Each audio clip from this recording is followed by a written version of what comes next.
A printing press in Gutenberg Day cost around $100,000, and purchasing a book printing ran near $13,000 for a single book.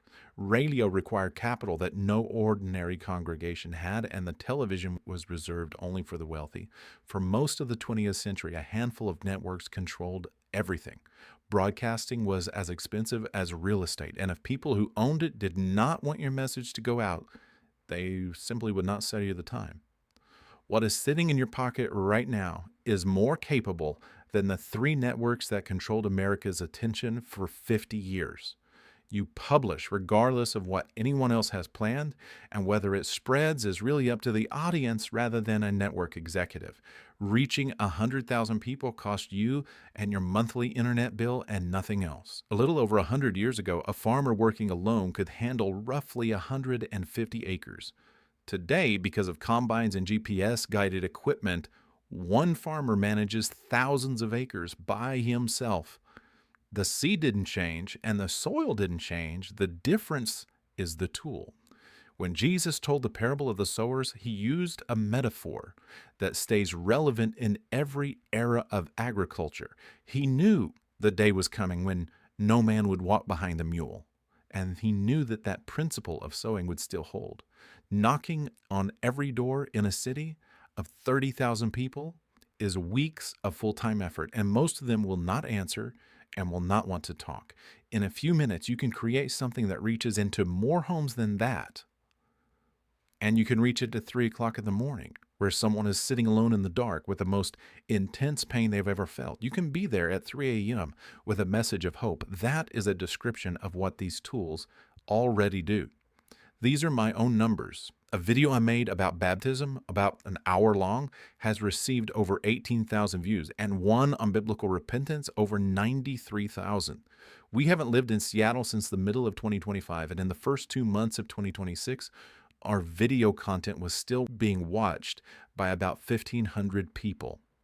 Work I did years ago is working in the city that I no longer live in. A farmer is standing in his field in 1920, and somebody pulls up with a brand new tractor and shows him how it plows 10 times faster than his mule. And the farmer watches, he nods, then he turns to his teenage son and says, "Hey, Jimmy, go figure out that newfangled machine while I keep doing the real work." That is close to what happens in a lot of churches, including churches led by people that I respect. We do not understand the tools, or we're afraid of them, or we just honestly don't like them.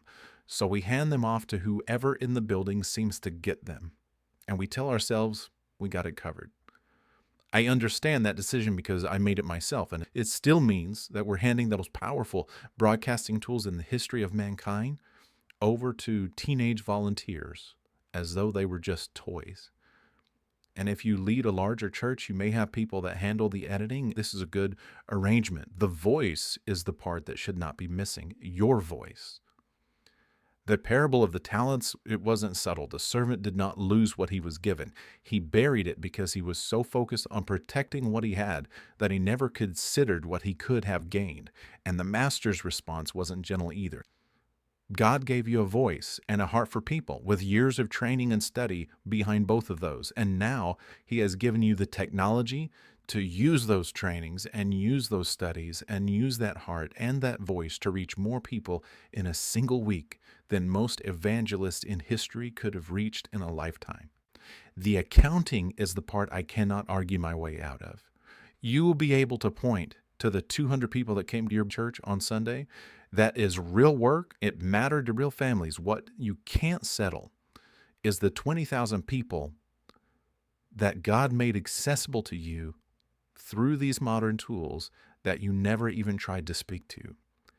In conversation with pastors, two things come up more than anything else, and neither is really laziness. The first is intimidation.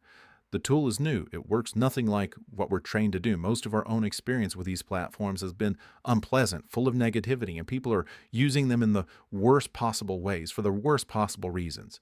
And then you look at the creators who seem to have it all figured out with the gimbals and the $5,000 cameras, and you reasonably conclude that you don't have the time or the money to do any of that. So you just never start. I don't like those platforms any more than you do, and a lot of what is on them is complete garbage. None of what I'm asking has anything to do with becoming a consumer of these platforms.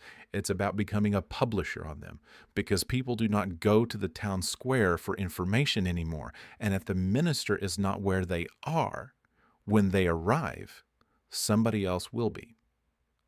The town square is now digital.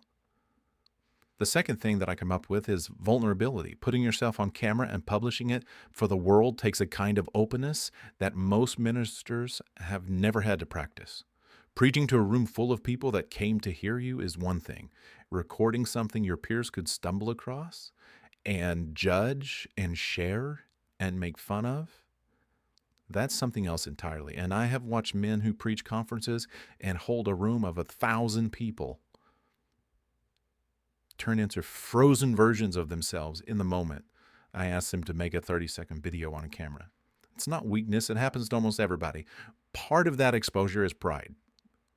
And I say that because I've felt it before. When your peers are working through Melchizedek and the shadows of the Old Testament, and you're publishing 60 seconds about God giving someone hope, it can feel really shallow. But the person strung out on drugs who just whispered, "God, if you're real, send someone to me," he's not waiting on a Melchizedek lecture. He needs milk. And the content that feels too simple for our peers is very often the content that reaches the people when nobody else is around and nobody else is watching and nobody else is reaching. Another reason I hear has nothing to do with cameras. Posting feels like marketing, and marketing feels like the wrong posture for the gospel. And I don't want to talk you out of that, because guarding the gospel and guarding the posture of the gospel is something worth guarding. But a sower throwing seed is not running a campaign. He is doing the plain work of getting seed into the ground. And the phone is a wider throw of the same arm that you would use to knock a door. Most of the ministers I talk with are tired. They spend a time where pastors are talking together. If you ever are in a place where they're talking with each other, you're going to hear a lot of people talk about being worn out, lacking resources, or some are working a second job, trying to stay in the ministry, trying to keep their church going. So if this video has landed on you as one more thing that you're just failing to do, then I have communicated it badly. I'm not asking you to add content operation to a week that already has too much in it to fit. But you spend 12 hours or more in the Word every week, and then you carry what you found there into prayer, and you carry what you got in prayer and in study of the Word into the worst weeks of people's lives, and you're dealing with people. Full-time creators have to go hunting for something worth saying, while you generate more of it by Wednesday afternoon than most of them do in a month. The 2-minute version of your sermon you already preached, recorded on the side of the platform while people are still visiting behind you, asks nothing of preparation times, because the preparation has already happened, right? Agreeing with everything I've said really costs you nothing. Agreeing with all of it for 13 years and still never planting, that's another thing.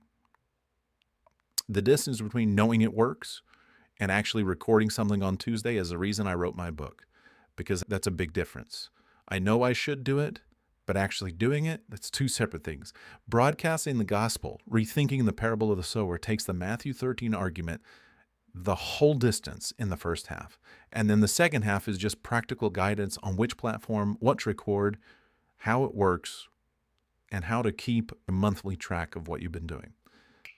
If your question right now is what any of this looks like for one person with no media team and no budget, then subscribe to our channel, go and buy the book. It'll help you out.